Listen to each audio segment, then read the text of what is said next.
내리는 날을 세계 그 어떤 나라들보다 낭만적으로 아주 로맨틱하게 맞이하는 나라가 있습니다. 뭐지? 바로 히말라야 산맥 동부에 위치한 나라 부탄 왕국인데요. 자, 이곳에서는 매년 첫눈이 오는 날을 조기 퇴근 날이 아닌 무려 공휴일로 지정하고 있다고 하는데요. 자, 부탄에서는 눈이 많이 오면 그의 농사를 지을 물을 많이 저장할 수 있고 또 그로 인해 농작물들을 많이 수확할 수 있을 거라고 믿기 때문이라고 합니다. 자, 그렇다면 눈이 내리기만 하면 무조건 쉬는 날로 정하느냐? 그건 아니고요. 자, 먼저 기준이 되는 곳은요. 부탄의 수도인 팀푸인데요. 자, 몇 센티미터다 하는 정확한 기준이 정해져 있는 것은 아니지만 팀푸에 눈이 쌓일 만큼 많이 내리면 당일 뉴스를 통해 첫눈 공휴일을 발표한다고 합니다. 자, 실제로 올해는 지난 3월 11일에 팀푸에 첫눈이 내렸다는 판정을 받아서 이날이 첫눈 공휴일로 선언이 됐는데요.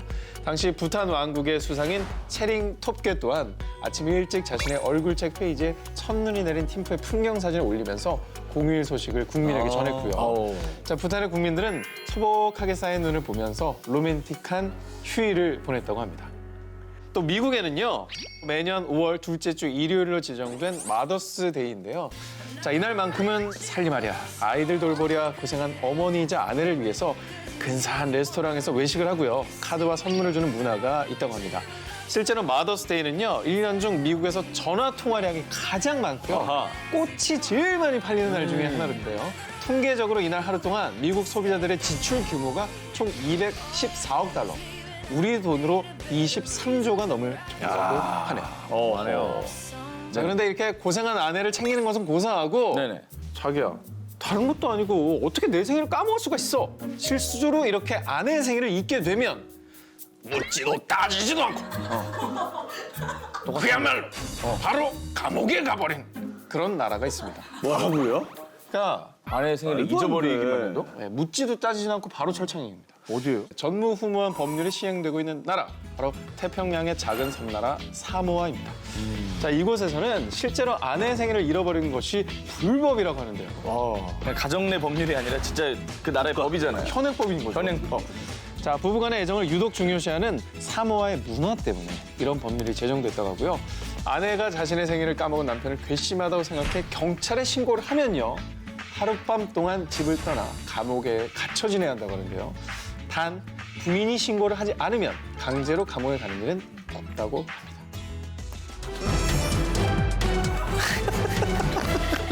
서대문역의 농협 본점을 지날 때마다 전 그런 상상을 해보게 됩니다. 숫자 추천 복권 1등에 당첨돼 농협 본점 내 1등 당첨자 전용 엘리베이터를 타고 15층에 가는 그런 상상을 말이죠. 번호가 하나도 안 맞는데도 살 때부터 이미 벌벌 떱니다. 일주일 동안 그 어떤 가보 문서보다 지갑 안에 정말 고이고이 그렇죠. 보관해놓게 됩니다. 그런데요, 이 행복한 상상에 찬물을 확 끼얹어버리는 괴담이 있습니다. 은행 주변에 어깨 좀 있으신 분들이 돌아다닌다. 내가 이 복권 종이를 잃어버리면 어떡하지 하는 정말 애먼 걱정부터 복권을 살 때부터 막 마구 드는 분들을 위해서 은행에 가지 않아도 복권 당첨금을 받을 수 있는 아주 기발한 제도를 취재해봤습니다. 일본에선요, ATM기에서 복권을 사는 풍경이 제법 흔합니다. 그냥 돈만 넣으면 살 수 있냐? 아니고요. 그 은행에 예금 계좌가 있어야, 그리고 그 계좌에 복권을 살 돈이 있어야 구입을 할 수가 있습니다. 특이하다. 그다음에 복권에 넣을 5개 내지는 7개 숫자를 고르거나 자동이요 하는 것처럼 랜덤 기능도 있으니 원하는 걸 선택하면 마지막으로 구매 영수증이 탁 출력이 됩니다. ATM기에서 산 복권의 진짜 진가는요, 당첨이 됐을 때 발휘가 됩니다. 계좌로 입금이야. 누가 몰라요. 찾으러 갈 필요 없구나. 누가 몰라요. 어머. 만약에 오 기자가 복권을 샀는데 당첨금이 막 몇 억씩 돼요. 근데 소영 씨가 이제 모를 수가 있나? 뭐가 훅 들어왔어. 아, 왜 코가 벌렁벌렁 거려? 또 나올 뻔했어. 코가 나올 뻔했네요. 그래. 2015년 한 해에만 무려 583명의 목숨을 앗아간 중대 범죄, 바로 음주운전입니다. 그런데 아마 이 나라들의 음주운전 처벌 내용을 들으시면 마신 후에도 차만 봐도 어이쿠! 경기를 일으킬지도 모르겠습니다. 음주운전의 처벌 수위로 둘째가름에 삭서받는 나라 미국에서도 워싱턴주에서는요, 음주운전으로 교통사고 사망자가 발생할 경우 무려 고의적인 계획살인이 적용되는 1급 살인죄를 적용. 최고 50년에서 종신형까지 처벌받을 수가 있습니다. 뿐만 아니라 음주운전 생각 속 들어갈 만한 독특한 음주운전 처벌들도 있습니다. 음주운전을 했다가는 아내가 아휴 남편이 아니고 왼수 하고 부부싸움까지 벌이게 되는 나라도 있습니다. 바로 말레이시아인데요. 음주운전 적발된 사람이 기혼자일 경우 집에서 남편을 기다리고 있던 아무런 잘못이 없는 아내까지 함께 수감되는, 그리고 나서 다음 날 훈방 조치되는 제도가 있다고 합니다. 아니 부인은 왜요? 부인이 무슨 죄입니까? 진짜 처벌은 훈방 이후겠네요. 네. 그렇죠. 죽방 나잖아요. 단방 이후 죽방입니다. 예. 아내 말레이시아 법원이 굉장히 현명하네요. 더 큰 형벌이 기다리고 있기 때문에. 최악이죠. 자, 마지막으로 음주운전 처벌 끝판왕인 나라가 있습니다. 바로 태국입니다. 태국의 교통사고 사망률이 세계 2위. 태국에서는 지난해 4월부터 음주운전으로 적발된 사람들을 대상으로 영안실 사회봉사형을 실시합니다. 청소는 기본이고요. 시신을 닦고 운반하는 일까지 한다고 합니다. 음주운전을 하면 죽을 수도 있다는 두려움과 혹은 내가 누구를 죽일 수도 있었다라는 그렇죠. 경각심을 심어주기 위해서 이 사회봉사 프로그램을 만든 거라고 하는데요. 한 잔인데 뭐 어때? 하다가 돌이킬 수 없는 과오를 저지르게 되는 겁니다. 할머니도 파워 드리프트 하는 나라. 왜 하고 우렁찬 엔진 소리를 내며 출발하는 레이싱카. 게다가 급커브 구간에서 시원한 파워 드리프트 까지 전문적인 교육을 받아야만 가능한 이 긴박한 레이싱을요. 핀란드에서는 100발의 할머니도 할 수 있습니다. 우와. 그 이유는 핀란드의 어마무시한 운전면허 취득 방법 때문입니다. 우리나라도 작년 12월 22일부터 기능시험과 도로주행 전반에 걸쳐서 안전운전 능력을 평가하는 항목이 대폭 강화되는데요. 여기는 아예 차원이 좀 다릅니다.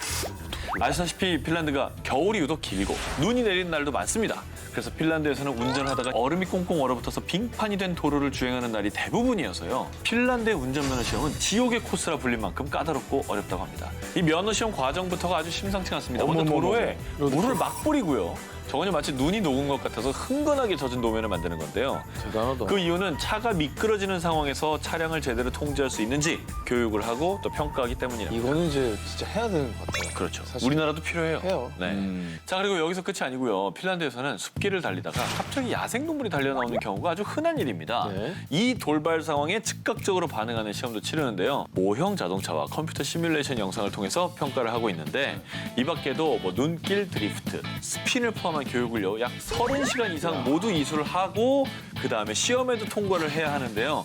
이렇게 하면 그럼 드디어 면허가 발급되는 것이냐? 그것도 아닙니다. 먼저 임시 면허를 발급해 주고요. 이후에 2년간 교통법규 위반이 2번 미만이어야 정식 운전면허가 발급된다고 합니다. 가느냐 마느냐 복불복 군대 게임. 자, 그러면 2017년도 군대 추첨을 시작하도록 하겠습니다. 자, 첫 번째 공 뽑아 주세요. 짜잔. 자, 그럼 지금 검은색 공을 뽑은 분들이요. 축하드리겠습니다. 이런 진풍경이 벌어지는 곳, 바로 태국의 군대 추첨 현장입니다. 그런데 복권 번호도 아니고 군대 가는데 웬 제비 뽑기냐? 태국은 만 21세 이상 남성들을 상대로 우리나라처럼 징병제를 실시하고 있는데요. 일단 신체 검사를 통과한 사람들을 상대로 자원 입대 신청을 받는데요. 자원 입대의 경우는 6개월에서 1년간 군복무를 하는데 만일 이 인원이 징병해야 하는 군인의 수보다 부족하다 하는 경우에는 추첨을 통해서 모자란 병력을 보충하고 있는 것이죠. 때문에 자원 입대를 하지 않은 태국 청년들은 4월이 되면 운명의 제비뽑기를 해야 합니다. 빨간색은 징집, 검은색은 면제. 빨간색을 뽑은 청년은 총 2년 풀로 군복무를 합니다. 진짜 이게 손이 내 손이 네. 내 손이 내 손이 아니죠. 그렇죠. 퇴근하는 차 안에서도 나 홀로 잠자리 든 캄캄한 밤에도 늘 언젠가 어디에선가 들려오는 공포의 소리. 깨덕. 오과장 차나? 깨덕. 오과장? 혹시 아직 사무실인가? 깨덕. 오과장? 후사 바꿨네. 일이 한가한가 봐. 이럴 시간이 있나 봐. 정말 듣는 것만 해도 스트레스를 줍니다. 짜증난다. 네. 바로 구남친 깨똑보다 무섭다는 회사 단체 채팅방의 알림음입니다. 자, 그런데 365일 24시간 벗어날 수 없는 깨똑 감옥에 갇힌 무기수라면 이 몸살나게 부러워할 법안이 올해 1월부터 프랑스에서 시행되고 있습니다. 바로 노동개혁 법안에 일명 연결되지 않을 권리가 포함된 겁니다. 근무 시간 이후 이메일, 문자 메시지 등 회사에서 오는 연락을 받지 않아도 된다고 하고요. 만약 회사에서 부득이하게 근무 시간 외에 연락을 하려면 매년 진행되는 노사협정에서 자, 언제까지 연락할 수 있는지, 또 연락을 받으면 추가 수당을 주는지 등등 조건을 협상을 해야 합니다. 자, 우리나라 직장인들에게도 하루빨리 연결되지 않을 권리가 보장이 돼서 깨똥무 기술을 석방하라! 석방하라! 자, 그리고요. 한때 직장인 아빠들의 눈물샘을 마구 자극하는 웃픈 사연이 인터넷을 돌아다녔는데요. 자, 일하러 가는 아빠를 향해 아이가 배꼽 인사를 하며 이렇게 말을 했다고 합니다. 아빠, 우리 집에 또 놀러 오세요. 허허. 얼마나 아빠를 못 봤습니까? 그 유세윤 씨도 애가 이렇게 그림을 그렸대요. 가족 그림을. 엄마랑 뭐 이렇게 다 자기랑 그려놨는데 아빠가 없더래요. 왜요? 아빠 저쪽 귀퉁이에 소파에 정말 주검처럼 누워있는 그게 아빠래. 이런 슬픈 얘기들이 많은데 맞습니다. 그야말로 정말 새벽 출근과 늦은 퇴근 그리고 주말 업무에 시달리는 한국 아빠들이 자녀들과 유대감을 쌓기란 쉽지 않은데요. 자, 그런데 독일 놀이터에 가보면요. 아이들과 함께 나온 엄마보다 아빠가 훨씬 많다고 하는데요. 자, 독일인들이 상사 회의를 하다가도 퇴근 시간이 되면 오늘 업무 시간 끝났습니다 라고 세상 쿨하게 퇴근을 할 수 있는 이유, 바로 독일 노동시간법 제3조 덕분인데요. 하루 8시간 근무를 법으로 땅땅땅 규정을 해놔서요. 연장 근무는 2시간까지만, 또 하루 최대 10시간까지만 근무가 가능한 건데요. 그나마도 6개월간 하루 평균 근무 시간이 8시간 이하여야 이 연장 근무를 시킬 수가 있는 겁니다. 그러니까 연장을 한 번 시키면 6개월 동안 연장 근무를 못 시킨다는 겁니다. 그렇죠. 안 해요. 자, 그리고 이를 어길 시에는 회사에서 과태료를 내야 되는데 이게 어마무시합니다. 벌금이 최대 15,000유로, 약 우와. 1,800만 원인데 오. 한 사람이 한 번 야근을 할 때마다 추가 벌금을 부과를 한다는 겁니다. 오. 즉, 전 직원이 야근을 하면 저게 천문학적인 벌금을 내야 된다는 거예요. 10명이 미롱 넘어가는 거예요. 넘어가는 거죠. 아니 어떤 직원이 그 회사 위해서 열심히 야근을 하겠다 그러면 말려야지. 네가 지금 우리 회사에 그 등불을 뻔히 야근을 하려고 그래 지금? 당장 집에 가서 못해! 집에 가 빨리 나가. 컴퓨터 그거 나가! 이렇게 해야만 하는 그렇지. 그런 상황인 거죠. 진짜 우리도 저거 필요할 것 같아요. 점점 이런 문화가 좀 더 많이 도입되고 또 실생활에 맞게 좀 적용이 돼서 가족들과 함께하는 시간이 많이 늘어났으면 좋겠습니다. 좋습니다. 과속 안 하면 인생 역전. 스웨덴에서는요. 카메라가 없어도 경찰이 없어도 너도 나도 과속을 안 하려고 했다는데요. 그 이유는 바로 이것 때문이었습니다. 도로 위에 설치된 저 주행 속도 계기판을 보시면요. 자, 초록색 엄지가 깜빡깜빡 거리는 게 나올 겁니다. 네. 자, 저게 지금요. 차가 지나갈 때마다 주행 속도를 지키면 저렇게 엄지척 표시가 되는 건데요. 만약 저 초록색 엄지를 받고 거기에 생각지도 못한 당첨금까지 받는다면 교통신호를 잘 지키지 않을까 생각이 드는데요. 지키죠. 속도 위반을 한 사람부터 거둔 범칙금을 모아서요. 교통법규를 준수한 사람에게 오리 복권처럼 당첨금을 줬던 거죠. 좋다. 아이디어 좋다. 실제로 스웨덴 스톡홀름에서 시행됐던 제도인데요. 자, 2010년도에 독일의 자동차 회사 폭스바 B에서 The Fun Theory Award라는 아이디어 공모전을 열었는데요.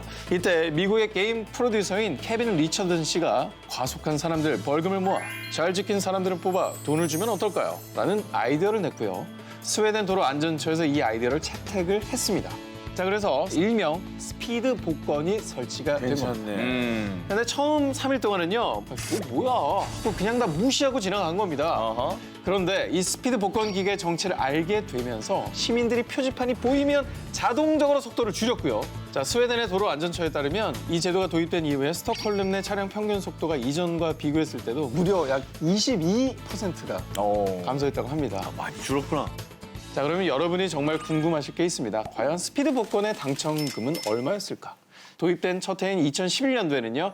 카트린 자레라는 여성이 안전속도를 잘 지킨 차량으로 당첨. 자, 10,000크로나 약 124만 9천 원가량을 받았다고 합니다. 정말 좋은 아이디어입니다.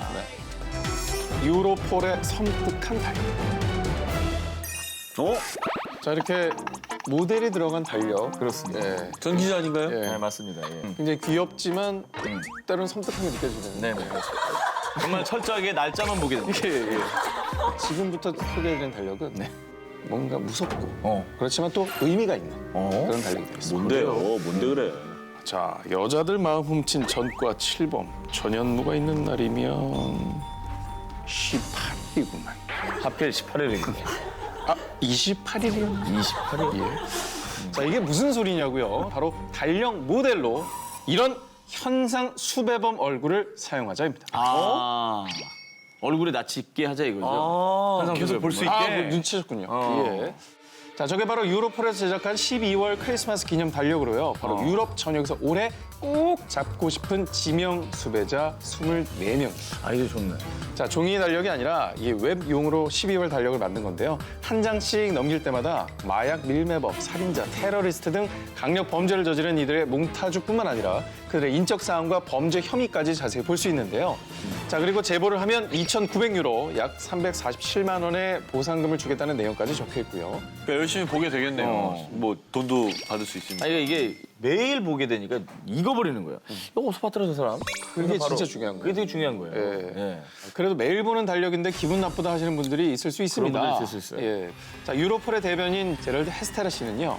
자, 이들은 사람을 살해하거나 피해자의 삶을 돌이킬 수 없도록 바꿔놓고는 책임과 처벌을 피해 도망친 범죄자들입니다. 모두가 즐겁고 안전한 축제를 보낼 수 있게 하기 위해 이 달력을 만든 겁니다. 좋네요. 자, 이런 의견을 밝혔습니다. 자, 이 캠페인은 12월 1일부터 유럽 23개 나라에서 진행이 됐는데요. 이 달력 하나의 힘이 실제로 여기저기서 제보가 막 들어왔고요. 그렇지. 저 달력에 게재된 유럽에서 꼭 잡고 싶은 범죄자 24명 중에 당시 무려 9명이나 검거에 성공했습니다. 대박이네. 많이 됐네요. 엄청나죠? 거의 그거 한 저기 30-40%. 그래 30-40%는 잡은 거예요. 그죠? 유럽 같은 경우에는 국경이 조금 허술하기 때문에 자유로우니까. 다른 나라에 숨어 들어갈 일이 많거든요. 그렇죠. 그러니까 유로폴에서 이렇게 전체적인 어떤 캠페인을 했던 게 이런 검거 실적 올리는 데 도움이 된 것 같고요. 아무튼 이런 것들도 국내에 도입을 해서 뭐 달력뿐만 아니라 요즘엔 뭐 한국 사람들 모바일 많이 보잖아요. 네, 그렇죠. 이런 어떤 초기 화면이나 아니면 포탈 같은 데도 이런 코너 같은 거 만들어 놓으면 도움이 되지 않을까 하는 걸 개인적으로 한번 생각을 해봤습니다. 좋습니다.